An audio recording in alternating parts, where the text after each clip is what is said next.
आज हम जैसे हो गए हैं, क्या यही हमारी नियति है या दुर्भाग्य है?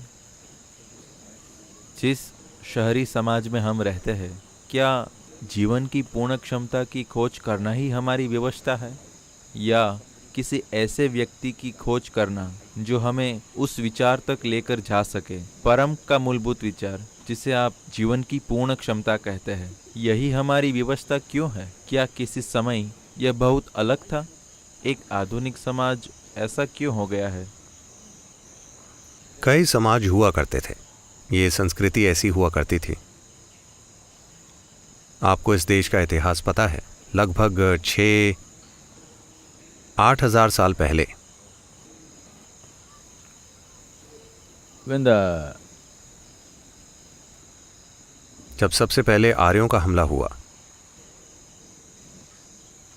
जिन लोगों ने हड़प्पा और मोहनजोदारो का निर्माण किया, उनमें साफ तौर पर ऊंची बुद्धि थी। ठीक है, मुझे यकीन है कि आपने हाई स्कूल की अपनी किताबों में भी यही पढ़ा होगा।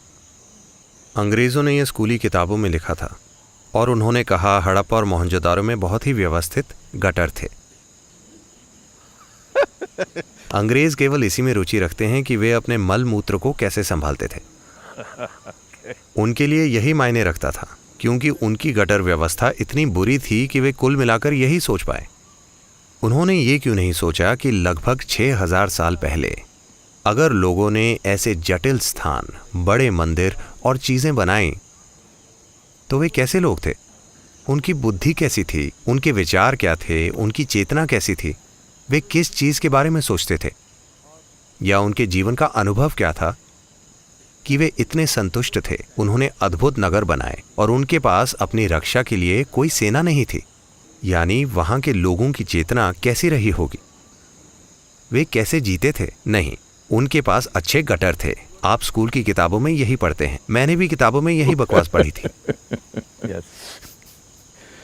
तो ऐसा क्यों है कि हम इंसानी अनुभव को अनदेखा कर रहे हैं और हमारी बनाई सड़कों और गटर व्यवस्थाओं पर इतना ज्यादा ध्यान दे रहे हैं? हाँ, उन चीजों की जरूरत है, लेकिन किस लिए? To make enhance human experience, isn't it? इंसानी अनुभव को गहरा बनाने के लिए, है ना? नहीं, फिलहाल वो चीज गायब है। कोई भी इंसानी अनुभव को गहरा बनाने की बात नहीं कर रहा। इंसानी अनुभव को कैसे गहरा बनाया जाए, आज इसका मतलब यही है कि लोग फोन पर लगे रहें और सब कुछ उसी के जरिए देखें।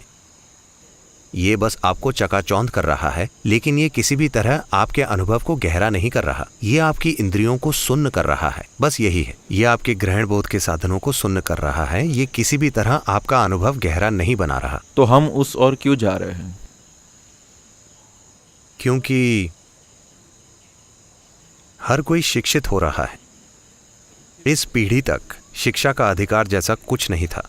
अगर कोई व्यक्ति बस अपने पशुओं को चराते हुए घूमना चाहता था तो वो ऐसा कर सकता था। अगर वो बस पहाड़ों में घूमना चाहता था तो वो ऐसा कर सकता था। अब ऐसा नहीं है। आज इस धरती पर हर मनुष्य का किसी देश से संबंध जरूर होना चाहिए। वो इतने बड़े ग्रह पर यूं ही कहीं नहीं रह सकता।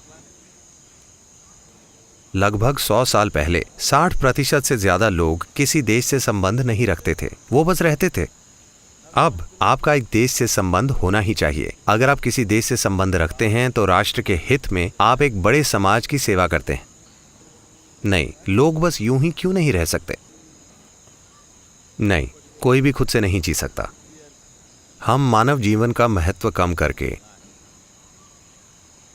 किसी दूसरी चीज को ज्यादा महत्वपूर्ण बना रहे हैं। नहीं, जीवन का अकेला और एकमात्र उद्देश्य ये है कि जीवन का ये टुकड़ा अपनी अंतिम संभावना तक पहुंचे।